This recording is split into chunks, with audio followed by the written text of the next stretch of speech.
Hello everyone, আজ চলে এসেছি নতুন একটা রেসিপি নিয়ে। রুই মাছ, আলু, ওলের ডাঁটা দিয়ে পাতলা ঝোল। রোজ কি আর একরকম খেতে ভালো লাগে, আজ একটু অন্যরকম ট্রাই করলাম।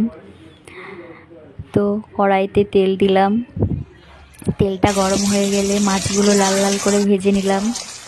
তারপর কড়াইতে জিরে অ্যাড করলাম, তারপর আলুটা অ্যাড করলাম, আলুটা লাল লাল করে ভেজে নিলাম।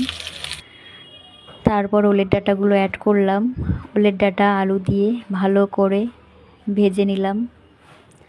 তো তারপর জিরে বাটা, আদা বাটা এবং লঙ্কা বাটা অ্যাড করলাম। তো মশলাগুলো কিন্তু সব শিলে বাটা মশলার আলাদা টেস্ট।